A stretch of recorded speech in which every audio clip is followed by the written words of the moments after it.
Alright, how's it going guys? Alpha YGO back at it again, and today I got you guys something really spicy.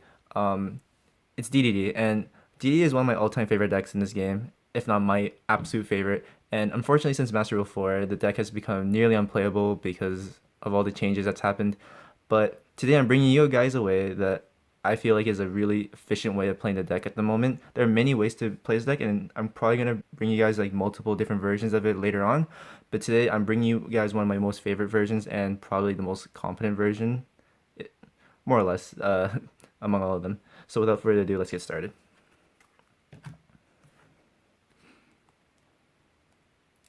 Starting the profile off, we got three 7 Kepler. Kepler is basically the searcher of the deck, searching our contract cards, and our contract cards are basically the other searcher of the deck. So this guy is really important. And for our combo in this profile, he's basically him, and one of our extenders is basically our wet dream. So going off from that, we have 2 Copernicus instead of 3 because this deck doesn't rely too much on the dump, but having basically an Armageddon Knight from the archetype is very useful. And the deck does revolve around a lot of pendulum plays, so having a lot of pendulums in our arsenal is really important. Then we got triple Ragnarok. Ragnarok is really important for the deck because he's just a level 8 body, but in almost every DD combo he's always has a really integral role. For this build we're also running 777 Thomas because Thomas is basically alongside Kepler, probably our second most important card because he's the one, because we're dealing with a lot of pendulum plays in this build. So he's what allows us to grab resources and what gives us access to our level 8, rank 8 plays. And for one single rank level 8, we're running Doom King Armageddon. Armageddon is just for the fact that it's a level 8, it's big. Also, we do use the affected Thomas to pop a card in scale to special a level 8 from deck. And although, and when it summons, we can summon Ragnarok, but I can't give you an official ruling whether or not the monster brought out that has its effects negated will remember that its effects are negated. So just in case, we're running one extra level 8, but for the most part, it doesn't really ever conflict. And then we just run one 7 Newton because he's a scale 10 and he doesn't have an effect like Kepler to blow himself up. But having a level 7 and another level 7 in the deck is really important. Moving on from there, in terms of the pendulum cards, we do run more Ds, but at the moment, to show off the turbo cards of pendulum, we're running triple Curtain Raiser. Curtain Raiser being a scale 7 is really important because our goal of this deck is to pendulum summon out level 8s and getting multiple level 8s on board to create ourselves Coach King Trainer, and Coach King Trainer will get us all the draw power we need, so we have enough combo materials to go off into our regular DD plays. Then we play 2 Darkworm. We don't need 3 in this build because actually seeing Darkworm in itself is not that good, but we will be seeing Gate 0, which acts as free fodder for Electromite and a low scale. In terms of the rest of the DD monsters, we got triple Swirl Slime. Of course, one of the key combos in our deck. Triple Lamia. Also another combo piece in our deck. And in this build, we're running 2 Necro Slime along with 1 Vice Typhon. They all have similar roles in the deck, but the reason we're running this ratio is because I believe seeing Necro Slime is a little more better than seeing Vice Typhon in this build. But we do run the 1 Vice Typhon because, again, it's a level 7 and gives us easy access to High King Genghis. But for the most part, we do want to see Necro Slime. For the spells, we run 3 Contract, basically the heart and soul of the deck, because this is what lets us see everything else. We do run 1 Swamp King because he's basically another combo piece. If we draw him and we don't have, he's a replacement to the combo pieces that we might not have. So overall, he's really important to see. If you don't have something like Swirl Slime or Necro Slime, then he acts as a replacement. Then we run consistency cards like Lair of Darkness, whole Dark's deck. So whole deck is dark monsters, so of course you run the Lair. Then we run 3 Dragon Shrine. Usually I'm not a fan of Dragon Shrine, but running 3 in this deck is really important because we'd rather see this than Darkworm, and because we really want to turbo out like an extender for Electromite. And then of course we have 1 Foolish basically sets up our grave for whatever we want in terms of DD plays. Of course, as well as the Dark Worm and 1-for-1, because 1-for-1 just gives us easy access to not only Kepler but loads our grave. And even if you've already used Kepler and searched for Kepler, we have ways of just reaching Lamia or even like a Necro Slime of sorts, because Necro Slime is also level 1.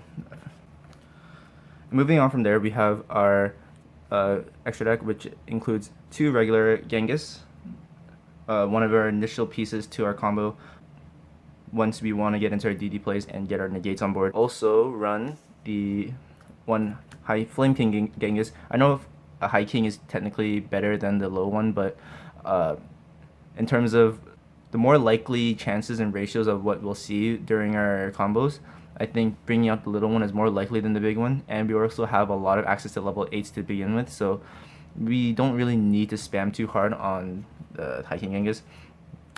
We also have 1 D-Arc for level 7. For synchros, we run 1 Gus King Alexander for a stepping stone in our combo pieces, and then the 2 negates, we for synchros we end up using our Bro Savage and Siegfried. Bro Savage, I think, is a good replacement for Crystal Wing. Crystal Wing is really strong, obviously, but I think Bro Savage has become one of the more new age versions of Crystal Wing in terms of our first turn boards.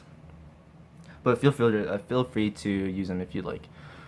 For Ixies, we run Executive Caesar. Executive Caesar is basically a very strong negate in itself of people attempting to summon. Then we have Hope Harbinger for spells, obviously, and Caliuga, one of the best, I'd say, going second cards in the game, because once you bring him out, it just stops everything. And the card that makes it all happen is Coach King Trainer. He is the reason we get to basically go off on our plays, because the problem with DD at the moment is the fact that it's really hard to assemble all your combo pieces in one go, and especially if you don't have the zones for them, it's almost impossible to really assemble your board. But with this combo with the Pendulum monsters, you can easily access Coach King Giant Trainer and get access into a Zephyr Metaltron, which opens up 3 spaces, and at that point you're basically playing as if it's Master Rule 3 with DDD. And honestly, I'm going to show you guys the combo at the end of the video, and you'll basically see a demonstration of how powerful it is. Then we got the 1 Electromite. Electromite, obviously, for all our Pendulum plays, gets us a lot of resources. Beakoff for generic Link 2, and 1 Link Rebo for the off times that we have like a Kepler or like whatever level 1 on board, and we just want to get into grave quickly. This can be also an Almirage, because it can just put away a lot of, like, all of our monsters are really weak, 1,000 or less almost.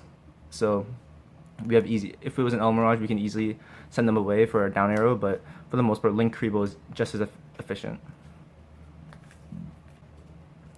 Alright, and as for the combo, our combo really needs is 2 cards, which is Kepler and 1 of our Pendulum turbo cards. As I forgot to mention, reason we don't run Chronograph or stuff like that is because having a scale 8 isn't actually too good for this deck, because we want to just be pendulum out level 8. The fact that Dark Worm is a scale 5 and this is a scale 7 basically means it fits perfectly right into what we want with the level 8. Chronograph can act as a really good turbo card, but for this build we're just using these 2 because they're efficient enough. So what'll happen is we'll activate Curtain Razor and Scale, special summon him. We will then normal summon our Kepler. Kepler will retrieve us our Dark Contract. Honestly, and at this point, whatever we search will depend on what we already have in our 3 cards. Our 3 cards could already have a Ragnarok or a Thomas, but we're just playing under the assumption we don't have those cards yet, because if we did have those, we can just easily search out one of our combo pieces, like Swirl Slime, Necro Slime, etc., etc. So right now, we will just link these two off into our Electromite.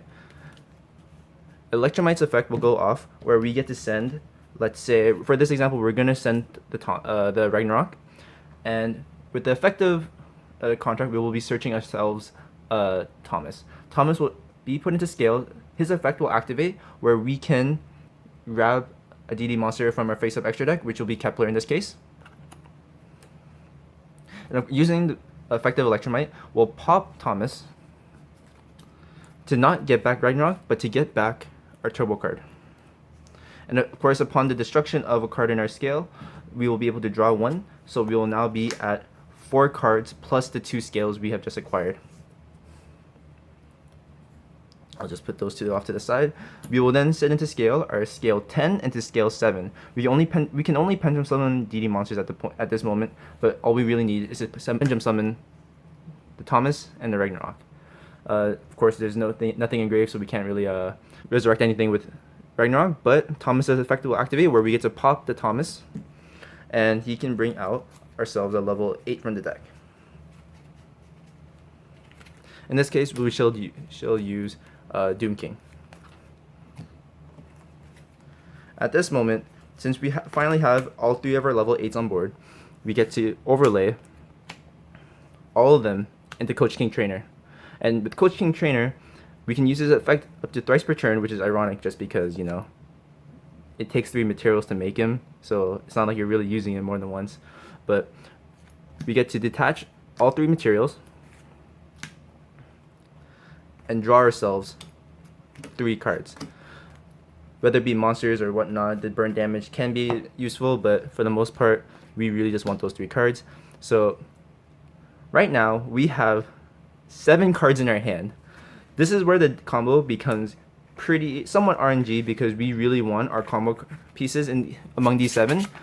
The chances are pretty likely, and what's going to happen now is we're going to be able to link our Coach King Trainer and our Electromite off and make ourselves a Zephyr Mellotron. Now we have 3 arrows, basically more than like half, or more than technically more than half of our main monster zones are open up for us to use to do DD plays, which we haven't used any of them yet, well, except Thomas. But we have 7 cards, and now I'm going to demonstrate to you guys what we can do depending on what we have in those 7 cards. In this example, we're going to say that among our 7 cards, we have a Swirl Slime and a Necro Slime, which basically means we get to bring out 2 strong bodies. So we'll use the effect of Swirl Slime and Necro Slime. Make ourselves our first Genghis.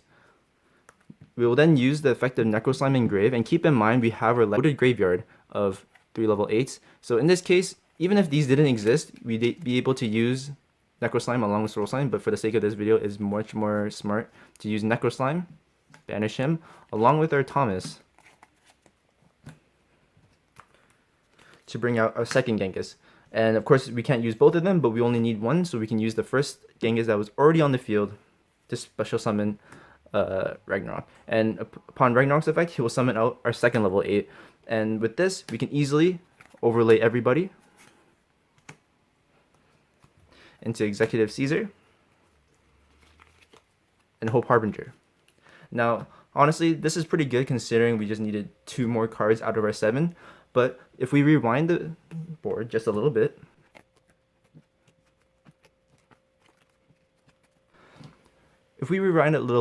and we have a Lamia among our 7 cards, we can go even further than that. So similar to the beginning, we will be using the effect of Swirl Slime in our hand with the Necro Slime, making our first Genghis. Then we will activate the effect of Swirl Slime Engrave to special summon out Lamia from our hand.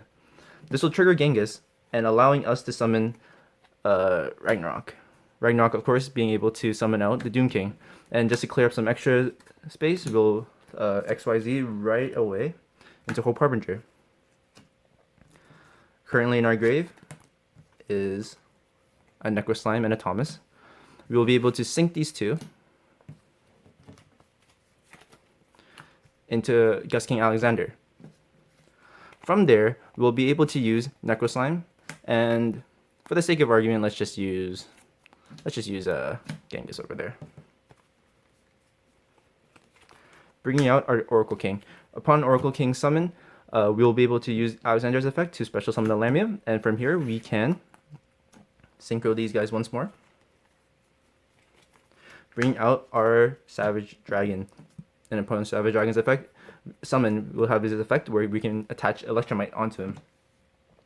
And from there, it's a simple matter of destroying construct to special the Lamia over there. And although she gets banished, we get to synchro away for our Siegfried.